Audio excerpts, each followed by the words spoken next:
Di bawah ini yang merupakan sumber primer dalam penulisan sejarah adalah, baik ya, ini untuk soal materinya bisa kita masukkan ke dasar-dasar ilmu sejarah. Ini materi yang kita pelajari di bangku SMA di kelas 10 ya.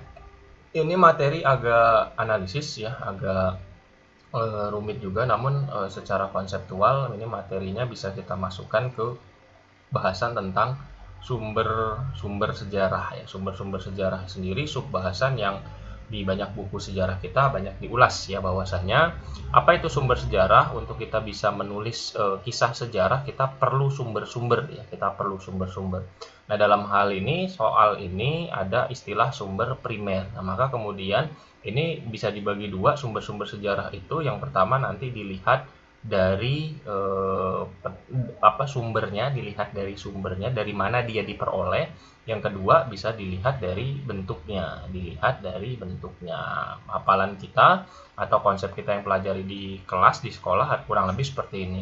Jika dilihat dari bentuknya, ada yang pertama ada namanya sumber tertulis ya, semua sumber sejarah yang berupa tulisan ya, misalnya surat kabar, semua yang kita tulis di sini ini adalah sumber tertulis gitu, karena ada tulisannya. Yang kedua, jika dia tidak tertulis, ada sumber lisan ya, misalnya kita cerita tentang cerita, lalu kemudian kita cerita tentang folklore, cerita-cerita rakyat dan seterusnya ya, jadi berupa lisan. Atau yang ketiga berupa sumber benda ya, sumber benda berupa benda gitu ya, atau artefak nanti kita tengok ya. Kalau kita kategorisasikan misalnya prasasti. Prasasti termasuk apa? Prasasti itu termasuk tertulis, karena prasasti itu adalah batu yang ada tulisannya. Jadi dia termasuk tertulis, bukan benda. Ya misalnya benda seperti misalnya kita temukan pecahan piring, vas dan seterusnya, yang kemudian sekali lagi dia tidak ada gambaran tulisannya, kurang lebih seperti itu. Nah, ini kalau dilihat dari bentuknya. Namun yang sedang kita ulas di sini adalah dilihat dari sumbernya. Bahwasanya ada yang pertama namanya sumber primer. Apa itu sumber primer? Ini adalah sumber sejarah yang diperoleh secara langsung ya, diperoleh secara langsung. Artinya kita memperolehnya karena dia menceritakan sumber yang sezaman ya, sezaman dengan apa yang ingin kita cari, kurang lebih seperti itu. Jadi diperoleh secara langsung, tidak lewat tangan kedua, ketiga ataupun seterusnya gitu. Jika dapatkan secara langsung dan apa yang ada di dalamnya itu satu zaman dengan apa yang ingin kita cari. Misal kita ingin melihat fenomena di tahun 1920-an, maka kemudian kita harus mencari sumber yang kemudian juga menceritakan di tahun itu gitu kan, bukan di tahun setelahnya atau sebelumnya ya, dan didapatkan tentu saja secara langsung ya. Karena yang kedua ada namanya sumber sekunder. Sumber sekunder itu ini sudah diperoleh tidak langsung ya, dan dia didapatkan bisa dari tangan kedua atau lebih ya, dan tidak sezaman. Di beberapa buku ada tambahan tentang sumber tersier gitu. Nah, biasanya sumber tersier ini adalah karya ilmiah. Namun sekali lagi, karena soalnya ngomongin cerita sumber primer, maka di antara pilihan A sampai E kita tinggal analisis mana yang lebih tepatnya dimasukkan ke sumber langsung semuanya. Jika dilihat ini semuanya adalah sumber langsung ya, bisa dikategorikan sumber primer, tinggal dilihat mana yang sezaman. Monograf ini hampir sama dengan biografi, artinya dia menceritakan tentang peristiwa-peristiwa yang dialami oleh individu-individu tertentu ya, individu-individu tertentu, dan ditulis oleh individu-individu tersebut gitu kan, ditulis oleh individu-individu atau individu-individu lain, bisa ditulisnya kurang lebih seperti itu. Surat pribadi juga majalah ini juga bisa jadi sumber primer, namun untuk jawaban kita soal ini adalah A, surat kabar. Kenapa surat kabar? Karena surat kabar biasanya diterbitkan ya satu zaman dengan peristiwa tersebut terjadi ya, dan dia bisa diperoleh secara langsung. Ini lebih mendekati ketimbang pilihan yang lain. Kenapa? Karena biografi biasanya ditulis setelah yang bersangkutan, atau monograf biasanya ditulis setelah yang bersangkutan sudah tidak ada. Termasuk surat pribadi dan juga majalah yang pendek cerita ini justru mengandung unsur subjektif lebih tinggi sekali lagi dibanding surat kabar. Namun sekali lagi A sampai E bisa masuk semua ke sumber primer. Kenapa kita jawab A, surat kabar, tidak menjawab yang lain? Karena surat kabar lebih sering terbit sezaman dengan peristiwa yang bersangkutan ketimbang dengan pilihan yang lain. Di sisi yang lain, surat kabar juga jauh lebih objektif ditimbang dari pilihan yang ada lain. Walaupun sekali lagi karena soalnya termasuk sumber primer, maka semuanya bisa masuk. Namun kita harus memilih jawaban, dan untuk soal kali ini adalah jawaban kita A.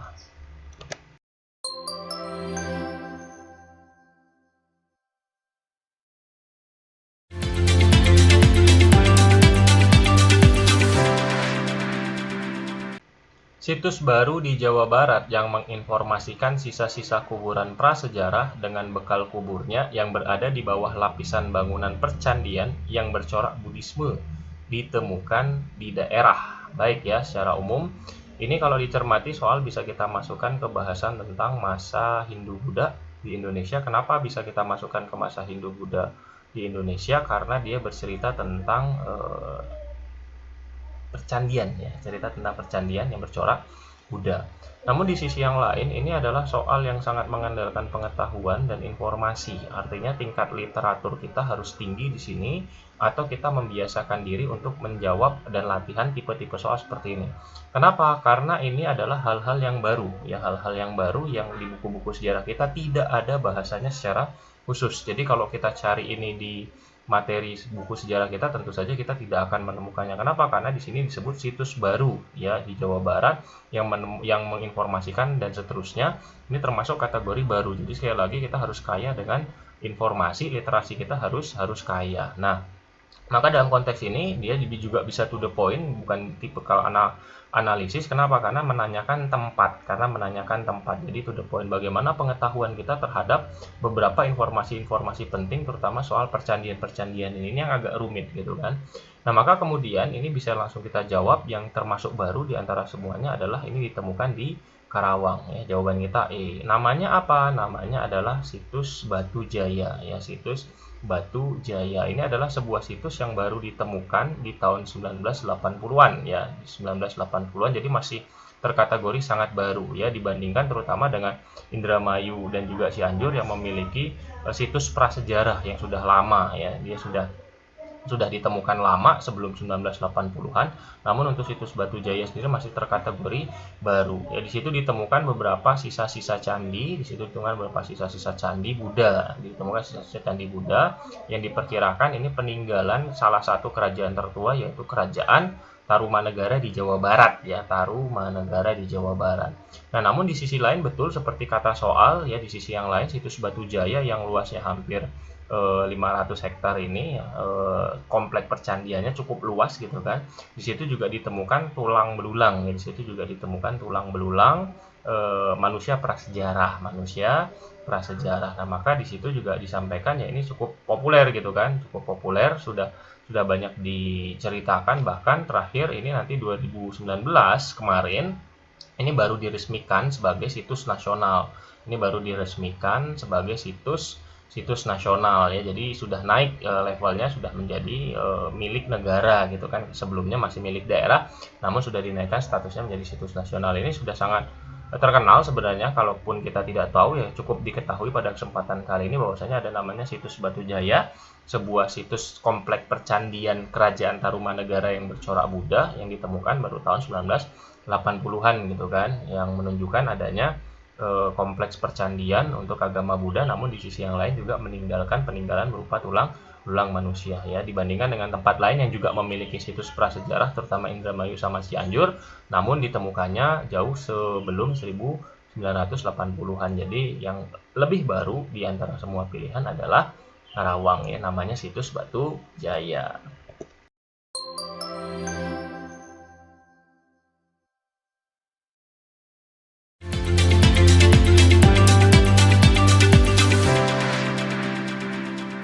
Kerajaan Sriwijaya mengendalikan keamanan wilayahnya di kawasan perairan Selat Malaka dan Kepulauan Riau dengan kekuatan prajurit armada lautnya yang direkrut dari orang.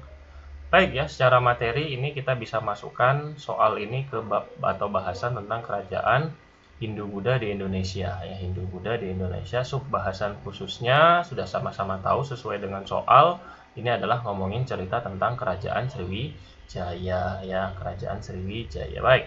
Nah, tapi kalau dicermati lebih lanjut ya, tipikal soal ini terutama adalah soal yang mengandalkan informasi dan juga analisa. Ya, artinya ini bukan soal yang populer dan bahkan sejauh ini belum ditemukan bahasan ini ada di buku-buku sejarah kita ya, di bangku kelas SMA. Kenapa? Karena dia menanyakan tentang kekuatan prajuritnya Sriwijaya. Nah, jika kemudian kita ngambil beberapa informasi-informasi penting terkait dengan kerajaan Sriwijaya yang kemudian sudah kita pelajari di bangku SMA, yang pertama jelas ini adalah kerajaan dengan coraknya maritim. Ya, corak maritim. Tentu saja kalau dengan corak maritim, dia sangat mengandalkan kekuatan laut ya, kekuatan laut. Namun tidak diceritakan pasukannya apa, tidak diceritakan di buku-buku pelajaran kita pasukannya apa. Nah, maka kemudian harus apa? Ya, kita harus kaya dengan informasi. Kita harus terbiasa minimal kalau berhadapan dengan soal-soal seperti ini gitu kan, analisanya, lalu kemudian seterusnya gitu. Jadi kita harus kuat di sini. Nah, maka kemudian tingkat literasi kita penting untuk bisa kita menjawab ini. Yang jelas sekali lagi ini lumayan untuk bisa kita jawab karena tingkat kesulitannya cukup tinggi. Tapi kita balik dulu ke konsep materinya, informasi penting. Yang pertama dia corak maritim, yang kedua dia juga coraknya secara keagamaan Buddha. Maka kemudian nanti kita mengenal Sriwijaya sebagai tempat yang jadi pusat agama Buddha ketika masa itu ya. Nah, kurang lebih gitu. Lalu kemudian beberapa lagi yang penting ketiga, dia juga sangat mengandalkan perdagangan karena dia maritim, dia sangat mengandalkan perdagangan gitu kan. Yang keempat, kita juga cerita tentang wilayahnya, bahwasanya wilayahnya cukup luas ya, wilayahnya luas.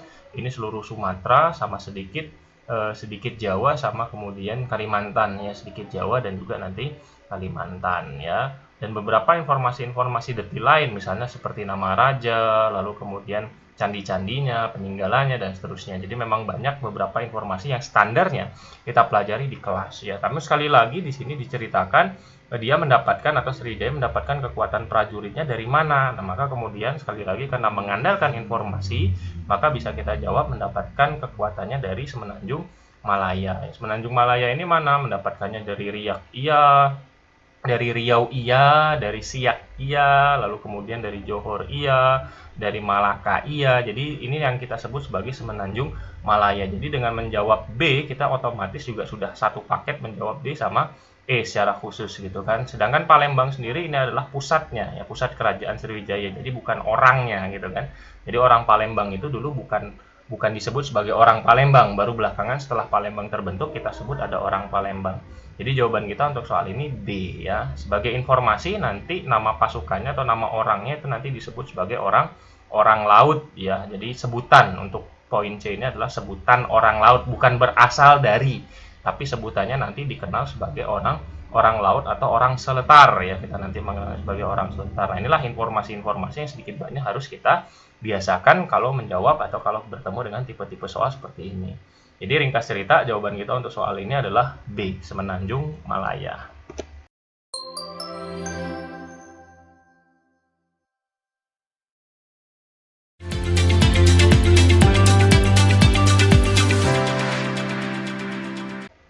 Pada tahun 1513, Raja Demak yang bernama Pati Unus meluaskan kekuasaannya dengan melakukan serangan ke...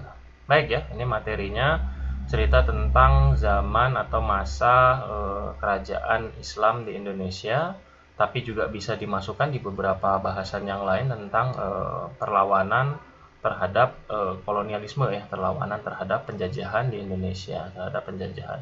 Untuk kerajaan sendiri kita pelajari ini di kelas 10, untuk perlawanan terhadap penjajahan kita pelajari ini di kelas 11. Baik, di sini sudah disampaikan tentang Kesultanan Demak.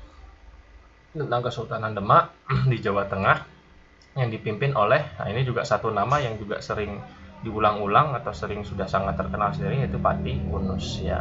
Nah, di sini disebutkan bahwasanya Pati Unus melakukan serangan kemana. Nah, Pati Unus ini melakukan serangan kemana? Langsung kita jawab, melakukan serangan ke Malaka ya. Jadi jawaban kita untuk soal ini adalah A ya. Baik.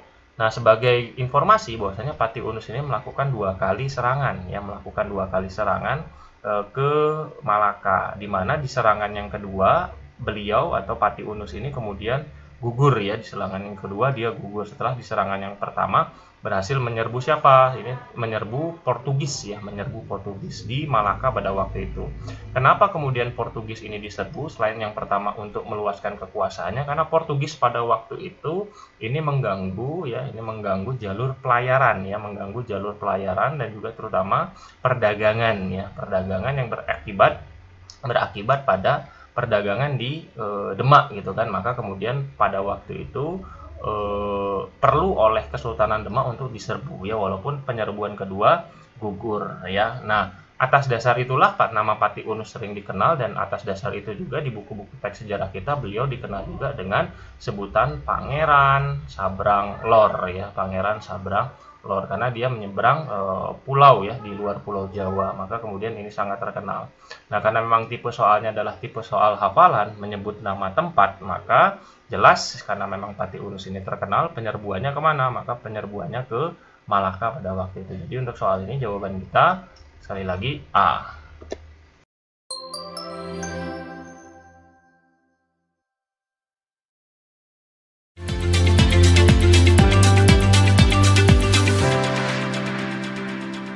Hukum tawan karang merupakan hak kerajaan untuk merampas perahu yang terdampar di pantai kekuasaannya. Hak itu dimiliki oleh kerajaan di. Baik ya, ini kita juga cerita tentang babnya, bisa kita masukkan babnya tentang perlawanan terhadap kolonialisme dan imperialisme atau terhadap penjajahan di Indonesia.